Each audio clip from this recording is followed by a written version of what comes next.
So I was driving up to the studio today, and I was thinking about my brother-in-law. 'Cause I know you're thinking, how does selling my business relate to my brother-in-law? So if you'd be so kind to bear with me for a few minutes, I'll kind of try to connect the two.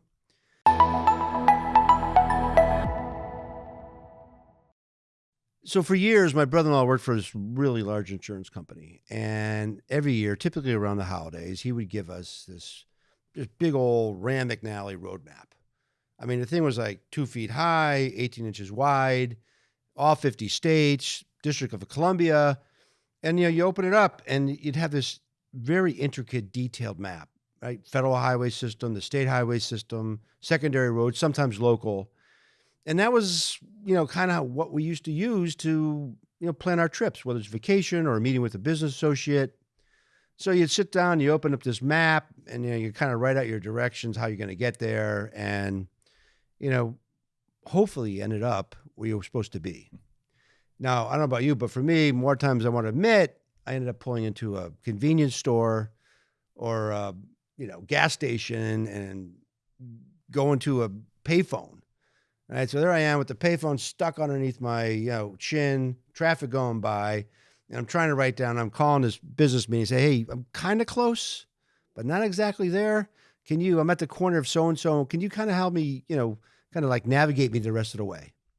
And usually eventually got there, but it was a very high provoking and anxious time because you're trying to get to a professional meeting and you're like, "Okay, I'm late." Right, last thing you want to do. So, you know. But that was the only tool we had in the toolkit back then. And then we had the, commercialization of GPS. So we all had these little garments and tom-toms, right? But you'd have to plug it in, right? You'd sit there and literally had to plug it in, type it in, and God forbid you mistyped it, right? And you come up with this directions, and it'd circle through and say, okay, and there's this direction. So you put it on your dashboard, and you kind of like blindly follow that direction. And I don't know about you, but half the time I ended up in the wrong place or in someone's driveway. And so again, then of course, then I'm pulling out my cell phone, right, which is attached to my car. And I'm saying, "Hey, I'm kind of close, but can you kind of help me get there?" And then you end up getting there, right? So then things evolved again, and we had the internet. And then, we had things like MapQuest. So you would plug in your address, and then MapQuest would say, "Do you want to print it out with the map or just the text only?" So it would print out this big thing, right? And you had 3-4 pages of documents, and then you put this thing over here on the passenger seat, but you still had your GPS going. So now you had 2 ways to go, right? And you hope they were the same. But you know what? You get to a road, and it's like GPS says take a right, and you look down at the thing, it says, "No, you got to go left." So you're like, okay, what am I supposed to do? And so you take one direction and, sometimes you end up back in that, someone's driveway, or you actually get there. And so, it was like hit or miss, right? And today we have this great technology, right? It's all on your phone, right? You could literally have an address in there and you hit the address and it comes up in Waze or Google Maps or Apple Maps or whatever and says, "Here's how you're going to get there, and this is how long it's going to take me." And if you're really good at it, like I'm coming up here today, it alerts you like you need to leave for your meeting now because it's going to take you 45 minutes to get there, right? But it doesn't just give you one way anymore, right? Today, it's like you look at it and it's like, well, you can go this way, you can go that way, you can go that way, right? And then you take one way and you start going, but it alerts you that there's an issue, there's a problem, there's an accident. So they reroute you another way, and you kind of just blindly follow it, and hopefully you eventually get there. It's pretty good technology, but it's kind of like when you're planning to sell your business. What's your roadmap? What's your exit plan? Right? There's no one way to get there anymore. It's an evolving process. It's not static. You don't just come up with an exit plan. This is what I'm going to do. It's got to be constantly worked, modified, updated, because there are roadblocks, things that were going to delay the process, take you down a different path, and heaven forbid there's an incident that accelerates you because you have to do something. So I want to thank you for being here today. My name is Keith D, President of Osage Advisors. Welcome back to our podcast, The Ins and Outs of Selling a Business. To help us break down this process is Denis Horrigan of Connecticut Wealth Management. Dennis, welcome. Good morning, Keith. Good to see you. Thank you for being here. I know you have a lot on your plate. So when you think about wealth management, right, you think about financial planning, financial advice, investing. But you and your partners of your firm have made the conscious effort to dedicate significant resources to the planning process. Is an additional add-on or ongoing service to help your clients navigate this road, right? And so I just, I'd love to know how you guys came up with the idea, hey, we got to do more for our clients, especially our business clients.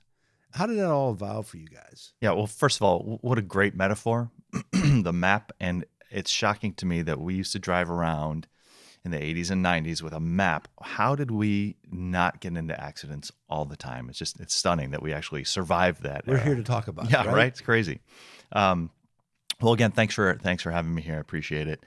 So our journey to get to where we are now started, Kevin Leahy and I started the business about 14 years ago. And I've been in the business at that point for 25 years and had worked for a number of different firms and had seen how some firms did it well, some firms did it poorly. And what I mean is the way they interacted with clients, in particular business owners. So when Kevin and I came up with this idea of maybe we should start our own business and try to do all the good things that we've seen over the years and eliminate the bad things. That was kind of the genesis of it. Literally, he came up with the idea was a cockamamie idea over a couple beers to start this business, a financial planning, wealth management business that didn't have any conflicts of interest. So the idea was we were going to be planning centric. We were going to operate as one big team. And we were not going to have any conflicts of interest. No one was going to get compensated to generate new business. The idea was, boy, you empower advisors to take care of clients really well. Mm-hmm.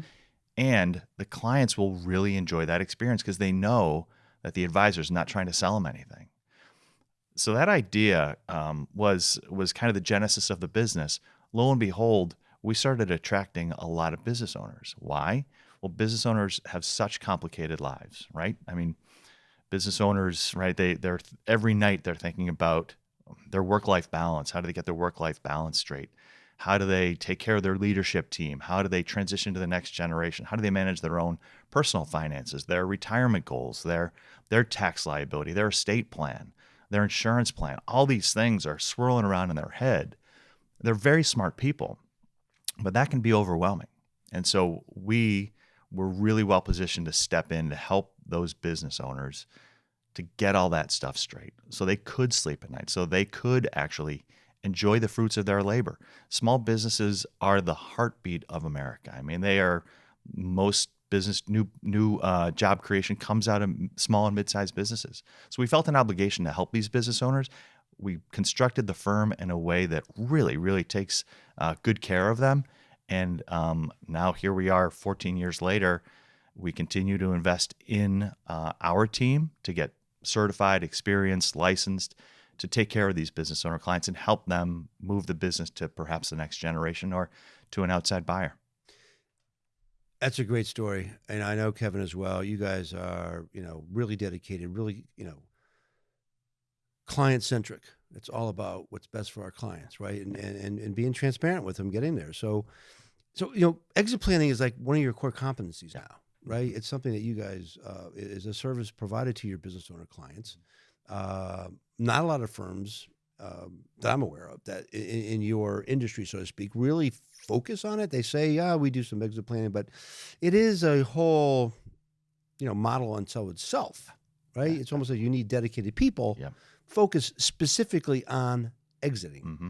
Yeah. Because as you said, there's a lot going on and there's no easy way, right. That roadmap, right? Getting there. So, when you sit with an owner or owners, I should say, because it could be more complicated. And, what are the, there's a huge emotional component to family close sale business, right? I mean, we, as our business, it's all about that emotional aspect of helping our clients manage that. so they get to where they need to be, Mm-hmm. right? And they're happy, Yeah. right? Because it's golf metaphor. You don't have a lot of shots at this. There's no real mulligans. Yeah. So you want to make sure that you feel good about it. So when you look at that component and that planning, whether it's an internal plan to the next generation, which we don't, that's not where we fall, and that's a big part of your business, or selling to an outside party. Yeah. How do you address that? How do you guys, sit with your clients and kind of get them to be honest with you about that? Yeah, there's a rough statistic out there from that PwC did a study a number of years ago that suggested that 75% of business owners, after they exit their business, profoundly regret it. Mm-hmm. That's stunning and sad. So I think our business model allows us to kind of be counselors to our clients, because 99% of people in our business and our profession in wealth management, people get compensated based on the revenue they generate. That's not a great thing for the client, because the client, therefore, is a source of income for that advisor. And they're going to try to generate revenue if they're paid based on the revenue they generate. Right. We changed that. We turned that whole model up on its ear so that our advisors are paid a salary and they're paid a bonus and incentive compensation based on retention of existing clients, not getting new clients or generating revenue.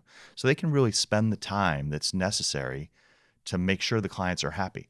That starts with kind of a big counseling session of, let's talk about your goals. What's important to you? What's important to your family? What's your legacy? What's the legacy you want to leave? What do you want to do in life after your business? There's a ton of next chapter planning that we do that allows us to, just like you were saying when you're trying to figure out, looking at a map or MapQuest or GPS or whatever, the first thing you got to know is, where do I want to get to? And folks don't spend the time to do that. They just start taking steps forward. Instead of first identifying the goal, the target, where do I want to get to? Maybe the idea is, at 65, I want to scale back to not 60 hours a week, but I want to work 40 hours a week. And then I want to work 20 hours a week. And then by the time I'm 70, I want to be completely out of it. Identify the goals. And then you can just kind of reverse engineer the process to make sure you're taking the proper steps to achieve that goal. So it's just time. It's time spent with a client, having a conversation as a trusted advisor. Right. I mean, that trusted advisor thing is something that we really is core to our business. Is that you need to be open, transparent, and same for us, right? You come in, we one of the first questions we ask is, why are you here? What's motivating this sale, and what are you looking to do? What your goals and objectives are, and depending on whether someone has a plan, has met with you,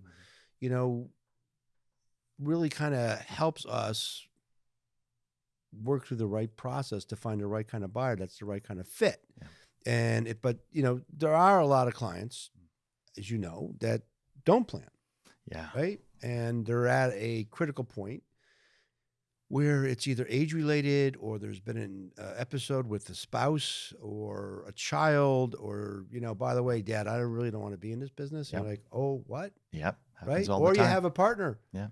I mean, we had a situation recently where two partners where they had the buy sell on the table. They finally sat down after years and years with their lawyers and their consultants and their man.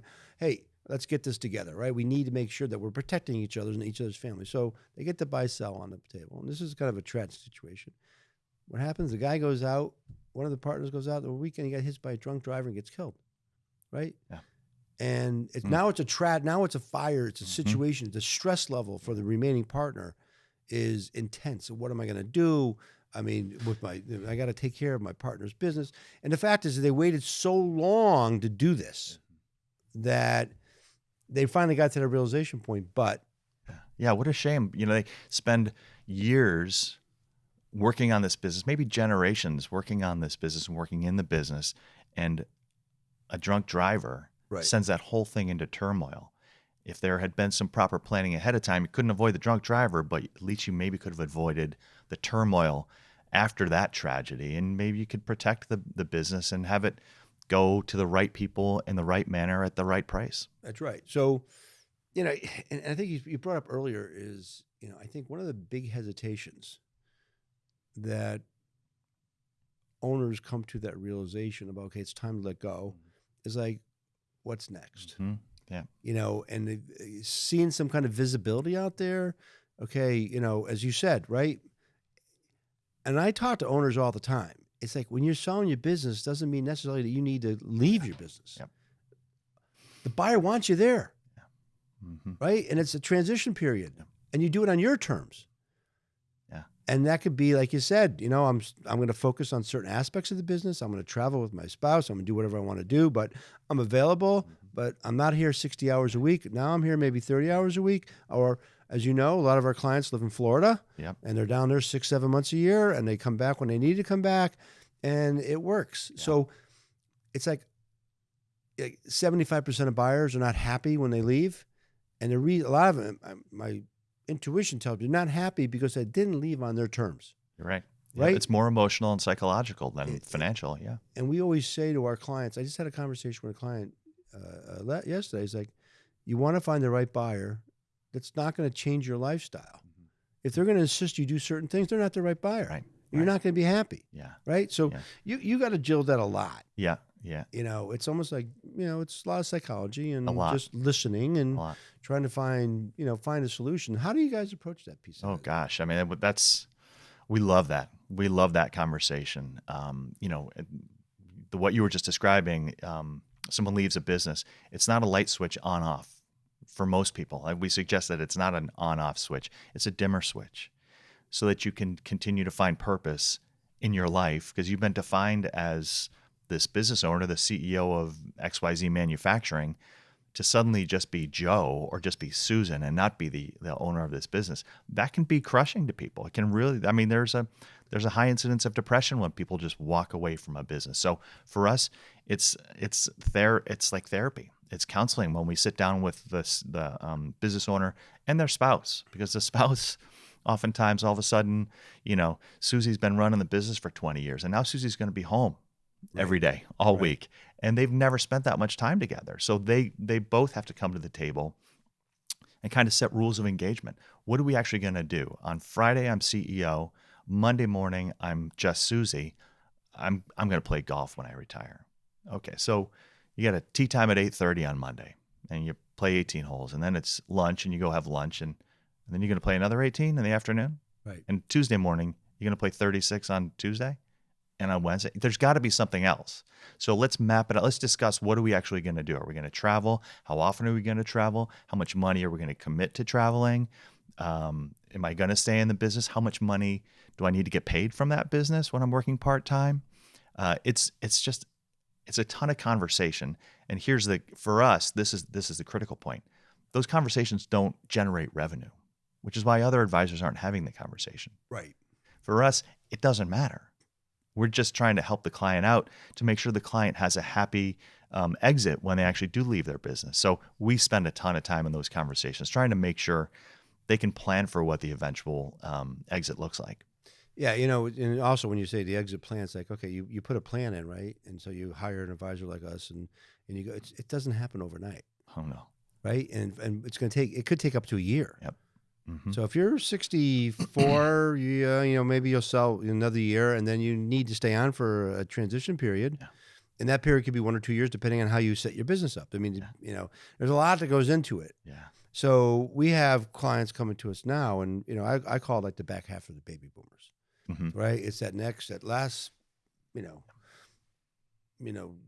people who are in their early 60s to 70. I mean, we have a lot of clients right now, and a lot of phones are ringing that it's time.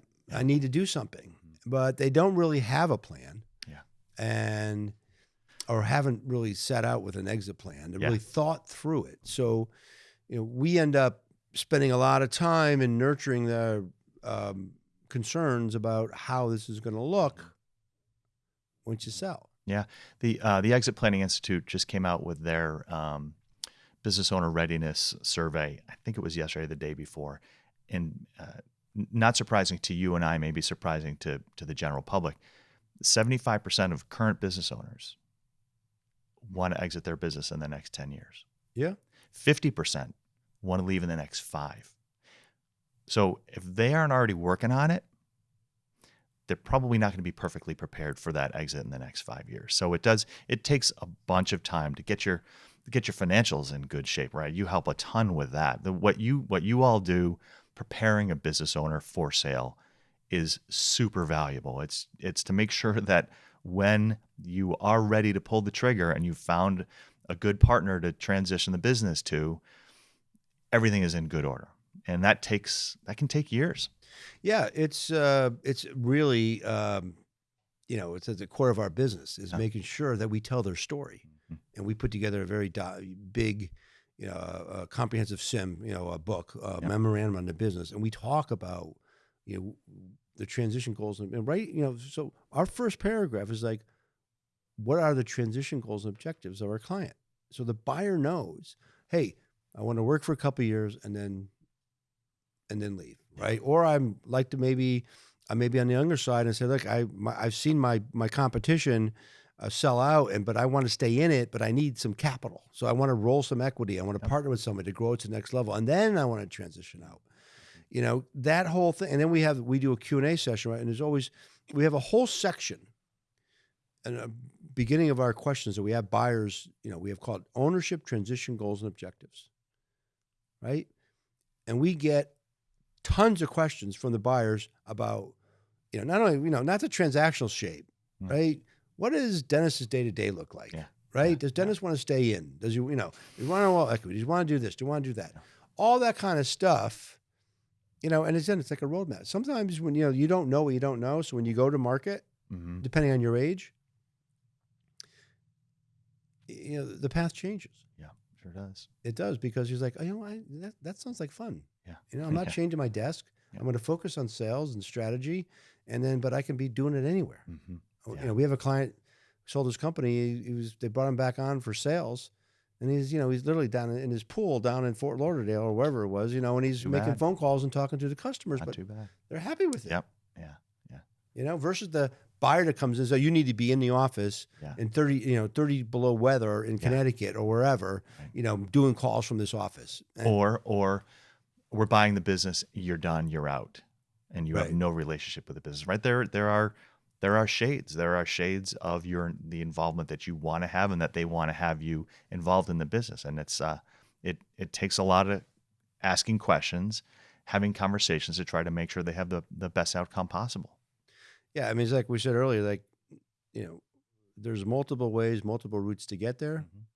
And it's interesting to, how you help your client navigate off that exit ramp. And, I think, this has been fascinating, and I'd love to have you come back and talk a little bit about, some of your, some stories about how you were involved with an owner and got them to a successful conclusion of their exit. If that works for you, I'd love to have you back. That would be great. Well, Dennis, thank you. Dennis Horrigan from Connecticut Wealth Management. Great to be here. Looking forward to you coming back. Again, my name is kdee, President of Osage Advisors. Appreciate you taking the time to listen to our podcast, The Ins and Outs of Selling a Business. If you like it, please feel free to subscribe on our YouTube channel. If you have any questions, you can reach me at kdee@osageadvisors.com. You can pick up the phone and give me a call at 860-767-3273, extension 1001. Or to learn more about our firm and how we work with business owners selling their companies, you can visit our website at osageadvisors.com. Thanks again for being here. Greatly appreciated, and have a great day.